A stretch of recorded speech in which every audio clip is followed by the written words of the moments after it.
students, and welcome back to Innovative Science Tutorials. Students, we were doing the chapter number 1, that is tissues, plant tissues and animal tissues, and we have already completed 2 parts of this chapter.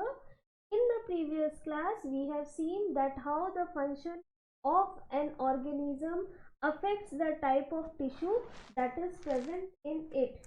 In case of plant, is the physiology, that is the various life processes like photosynthesis, respiration, transpiration, are very simple. So their requirement of tissues is also very simple. In short, plants have very simple tissues. We have seen in the last class the classification overview of plant tissues. We have seen how the plant tissues are categorized into 2 groups, that is meristematic tissues and permanent tissue. We have also seen that permanent tissues are further classified based on the function into protective, supporting and conducting tissues, which are again further subdivided. For today's class, we are going to study about the meristematic tissues in details. So what are we going to study, children? Let's see. We are going to study about the structure, location, example, characteristics and functions of meristematic tissue. Not only this, we will also learn about one demonstration to show the activity of meristematic tissue in plants. So let's begin, students.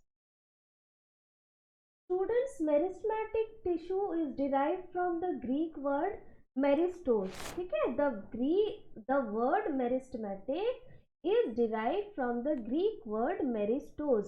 What is the meaning of meristos? Meristos means dividing. So basically meristematic tissue is what? It is a type of tissue in which the cells are actively dividing, and the word meristematic, that is, the word meristematic was coined by the scientist Carl Wilhelm von Nageli. Please note it down. Always sit with a notebook when you are there for the class, okay? When you join the class, always be a notebook and your stationery, other stationery. So children, he was the scientist who coined the term meristematic. And what is the meaning of meristematic? Meristematic means dividing, and this word meristematic is derived from the Greek word, that is meristos. Now next word, children, meristematic tissues are made up of what? They are made up of actively dividing cells. Why so? Because their only function is to produce more cells, means they are concerned with the growth of the plant body, whether it is root or shoot or any leaf, flower, bud, fruit, anything, anywhere, wherever it is present, it is concerned with the growth of that particular part of the plant body. So let us see which are the locations where the meristematic tissues are found. The first location is tip of roots. We all know, children, where are the roots present? The roots are present below the ground. I am showing you with the help of the diagram. Now these are the roots. Suppose, okay beta, suppose this one, the middle one is the tap root, and from this is the main root I want to say, and from this secondary and tertiary roots they grow, and all throughout they have unicellular hair like structures called the root hairs. See, all the tips of the roots, they consist of the meristematic tissue in which the cells are capable of actively dividing. The cells are capable of actively dividing. That is why there will be elongation, there will be lengthening of the root, and the roots will enter deep into the soil in search of what? In search of water, isn't it?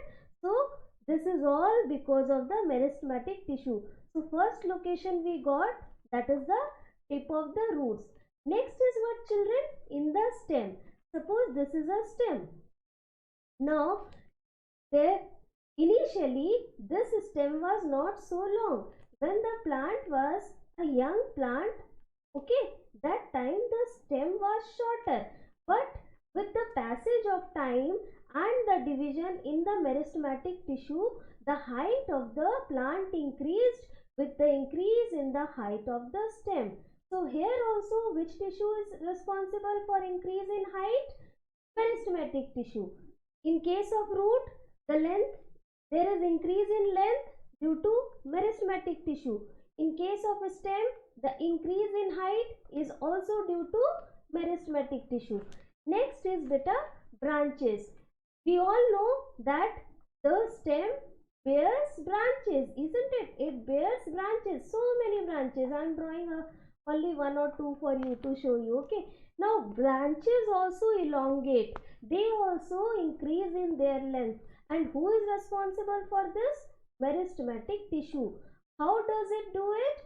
It does it by the division of the cells it has, that is the meristematic tissue cells.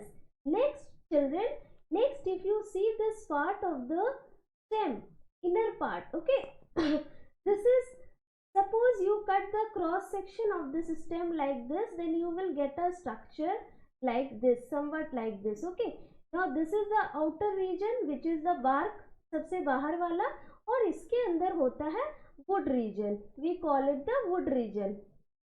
I will teach you in detail beta in later part of the chapter. We have to study this also in detail. Okay, so for now just understand this one. So this is the bark, this is the wood region. Now there will be increase in the diameter also. If this is the center, then this is the diameter. Okay, diameter में भी तो increase होगा ना, growth होगा. तो किसकी वजह से होगा? It will be because of the meristematic tissue cell division. They will keep on dividing and the diameter of the stem or branches will keep on increasing. I hope now it is clear that how the meristematic tissue functions and what are the various locations where the meristematic tissue they are present.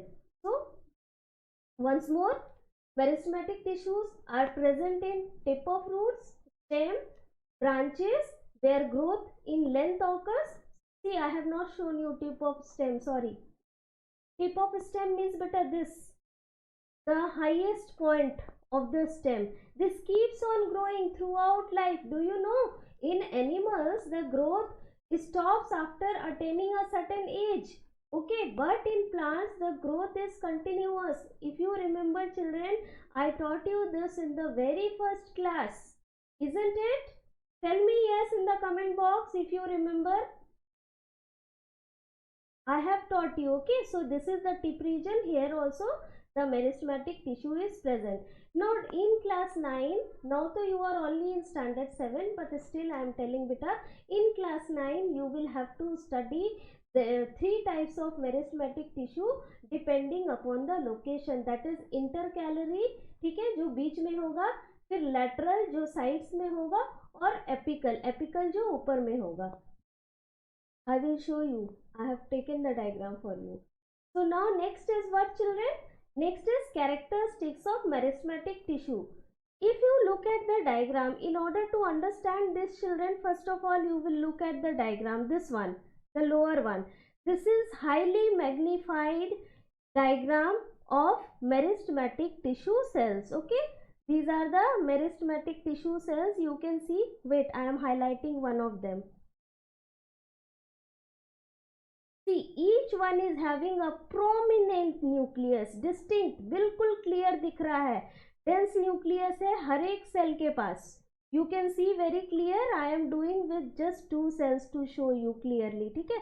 So this is the appearance of the meristematic tissue cells, and what you can see that the nucleus is very dense, and not only that, even the chromosomes present inside the nucleus, they will also be visible when during the cell division. जब cell divide करेगा, किसका cell? Meristematic tissue का cell, क्योंकि tissue किसका बना होता है? Sales का बना होता है. तो मेरिस्टेमेटिक टिश्यू के जो सेल होंगे वो जब डिवाइड करेंगे तो उनके न्यूक्लियस के अंदर हम लोग काफी आसानी से ये देख सकते हैं कि रिबन लाइक स्ट्रक्चर, इस तरह का स्ट्रक्चर होता है बेटा, बटरफ्लाई स्ट्रक्चर. इसको हम लोग क्या बोलते हैं? We call it chromosome. Chromosome क्या है? क्रोमोसोम न्यूक्लियस का वो पार्ट है जो कि हेरिडिटरी यूनिट्स कॉल्ड जीन्स या फिर डीएनए को bear करता है, means it is the part of the nucleus that bears the hereditary units called the genes or DNA. DNA means deoxyribonucleic acid. So it can be easily seen during the cell division in the meristematic tissue cells. First feature of any meristematic tissue cell is that the cells are small. You can see the cells are not very large. When I will teach you the permanent tissue, you will find that the cells are much larger as compared to the meristematic tissue cells. Okay. Next, one more important thing is that beta, meristematic tissue cells are all living. They all are living, but the permanent tissue cells, they are not living. So next characteristics is the cell wall is thin. Okay, in later part of the chapter you will find that the cells of the permanent tissues, they are thicker, much thicker than the meristematic tissue. So with this we understood the second feature, that is the cell walls are thin. Then what next children?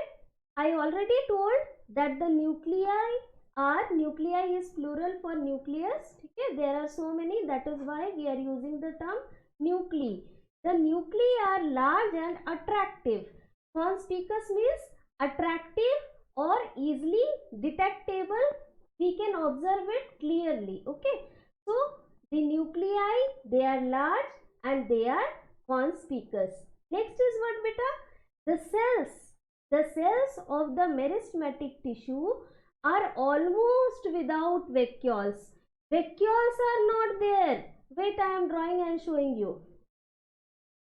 I am drawing one plant cell for you here so that you can understand better. Now beta, a plant cell has a very large vacuole. The outer one which I have drawn is the cell wall. Next I am drawing the cell membrane. Wait, let me erase. I will draw it again. Wait.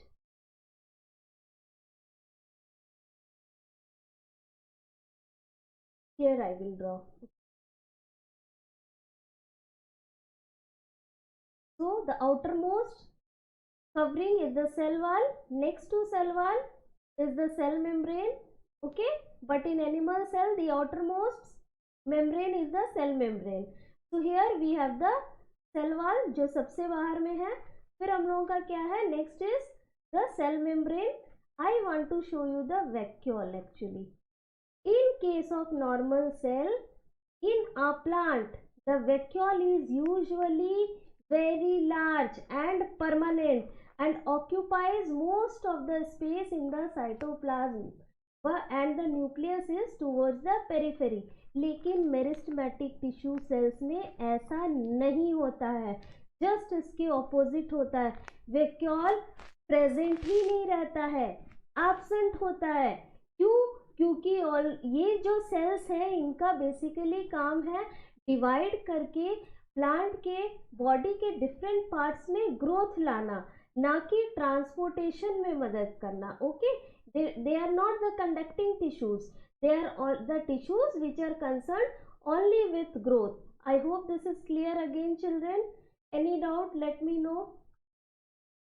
The next feature is children, we already know that the cells actively divide to add new cells.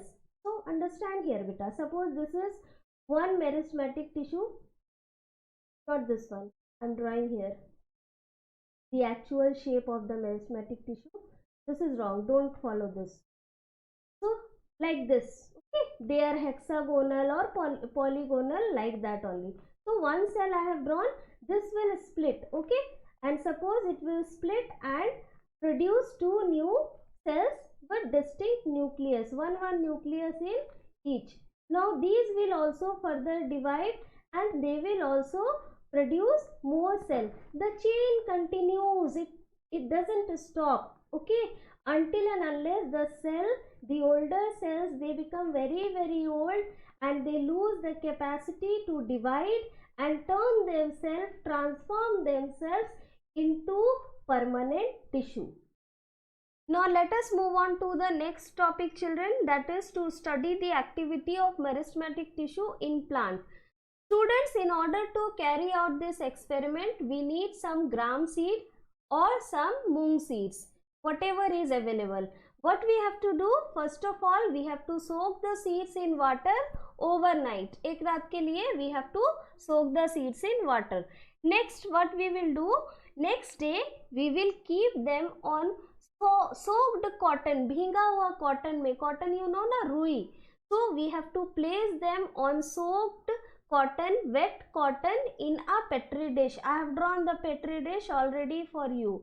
Okay, so on a petri dish we will, first of all we will place some cotton, wet cotton, and on this what we will place, we will place some seeds of either of moong or gram, or if you like anything else which can germinate, you can take that also. Okay, after 2 to 3 days, children, we will observe, just look at this diagram now, children.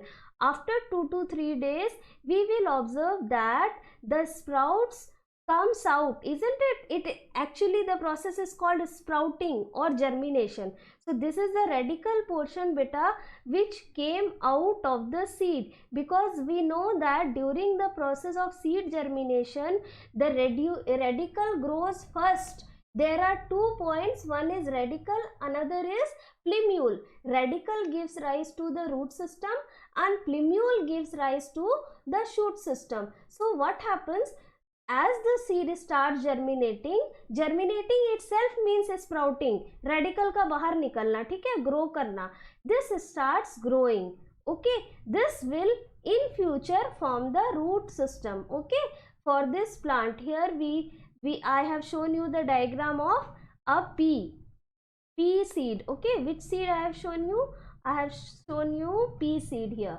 So their tip consists of meristematic tissue, and that is the reason, because of the cell division in the meristematic tissue, this tip will keep on growing to form the root, isn't it? It will elongate and elongate, and further there will be more division.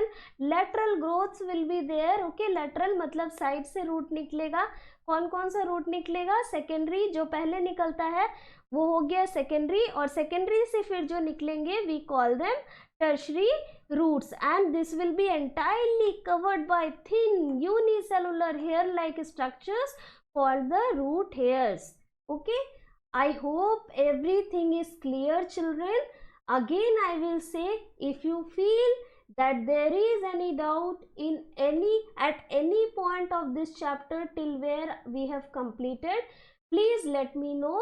Comment in the comment box or chat box as you wish. Even now you can comment so that I can solve your queries. So I hope, children, you liked the class today and you have understood everything well.